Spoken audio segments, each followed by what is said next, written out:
Right, let me hit you with a number that should make everyone in the UK property market sit up and take notice. 500,000. That's 500,000 homes that have failed to sell across the United Kingdom. 500,000 properties sitting there, stuck on the market, with sellers absolutely pulling their hair out wondering what on earth is going on. And look, I know what some of you might be thinking. Oh, that's just the way the market goes, isn't it? Properties take time to sell. But here's the thing. This isn't normal. This isn't just a slow market.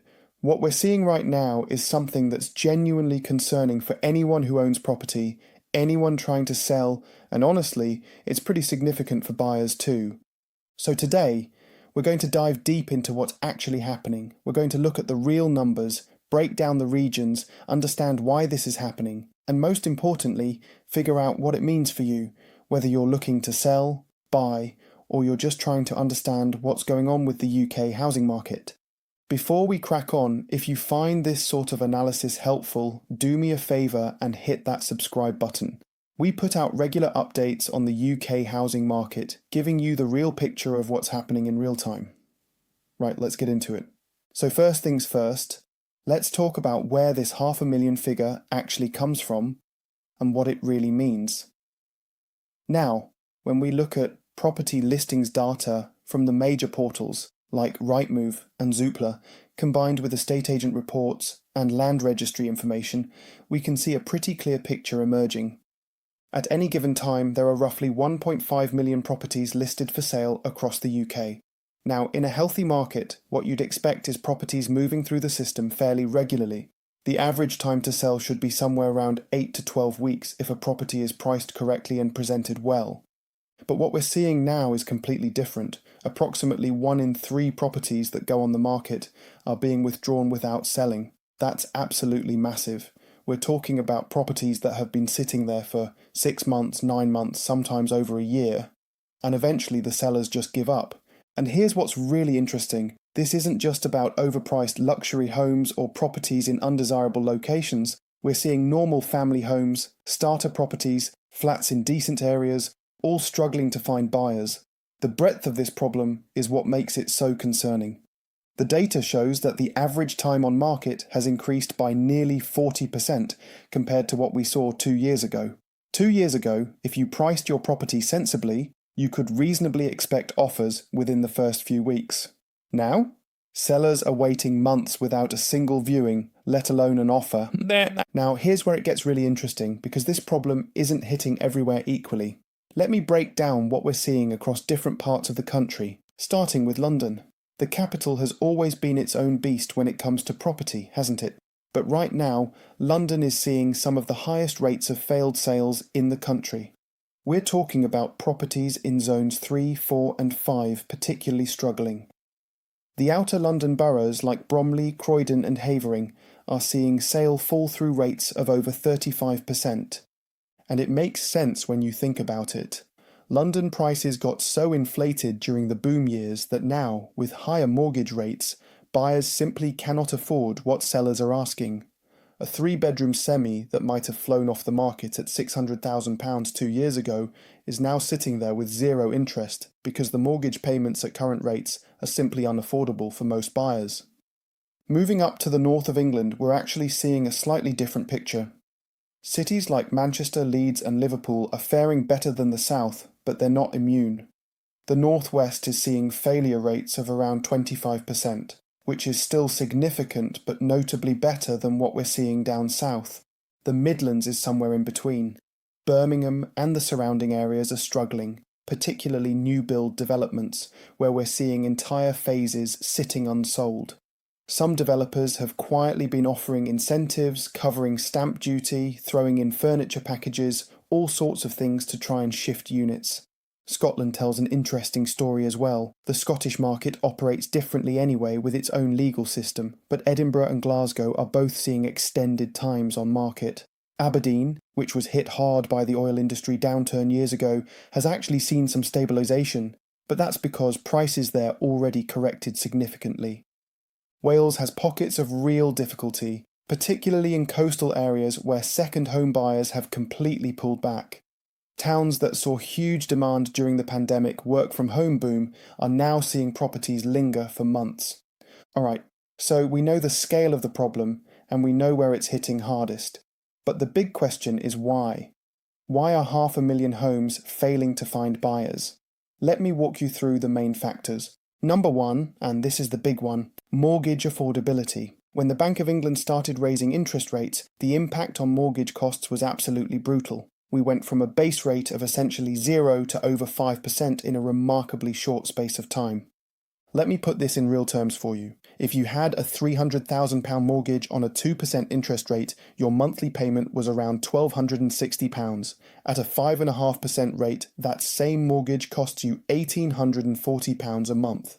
That's nearly £600 more every single month. For many buyers, that's the difference between being able to afford a property and being completely priced out. Number two, the gap between seller expectations and market reality. This is a massive issue. Many sellers bought their properties during the boom years or have seen their neighbours sell for certain prices and they've got a number in their head. They think their house is worth a certain amount and they're not willing to budge. But here's the truth that many sellers don't want to hear. Your property is only worth what someone is willing to pay for it. It doesn't matter what Zoopla's estimate says or what your neighbour got 2 years ago. If buyers can't afford your asking price, your property won't sell. It's that simple. Number three, buyer confidence has absolutely collapsed. Even people who can technically afford to buy are holding back. They're reading the headlines about potential price falls, they're worried about their job security, they're concerned about the economy, and when confidence is low, people don't make major financial commitments like buying a house. Number four, the rental market has become a weird factor. With rents sky high in many areas, you'd think people would be desperate to buy to escape renting. But actually, high rents mean people can't save for deposits. It's a vicious cycle. The very thing that should push people to buy is actually preventing them from being able to do so. Number five, the quality of housing stock. Let's be honest, a lot of properties in the UK are simply not up to standard. Poor EPC ratings, outdated layouts, deferred maintenance. Buyers in 2024 are savvy. They know that a property with an EPC rating of D or E is going to cost them a fortune to heat. They know that single glazed windows and no insulation means higher bills, and they're factoring all of that into what they're willing to pay.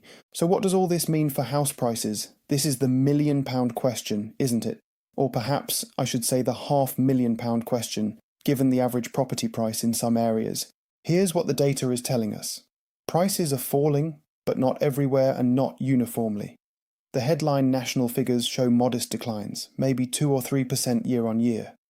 But those headline figures hide massive regional variations. In some parts of the southeast, we're seeing price reductions of 8 to 10% from peak values. Properties that were listed at 500,000 are now selling, if they sell at all, at 450,000 or even less.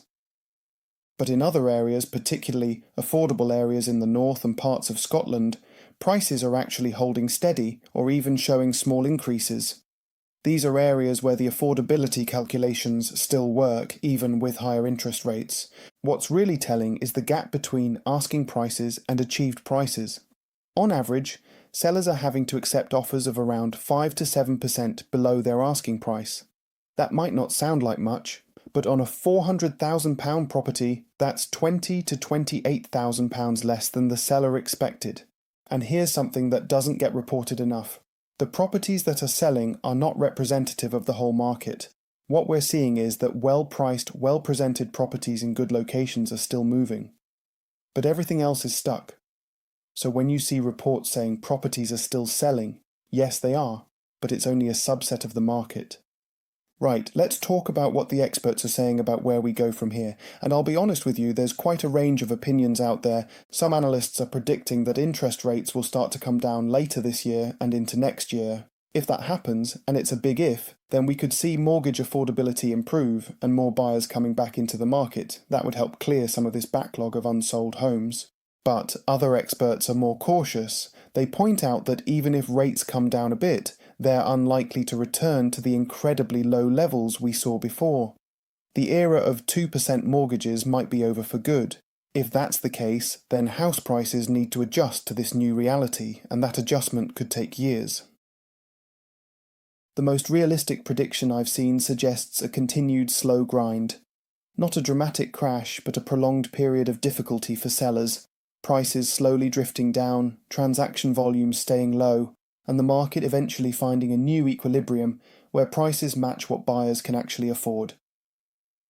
For those 500,000 properties currently stuck, many will eventually sell, but probably at lower prices than the sellers initially wanted.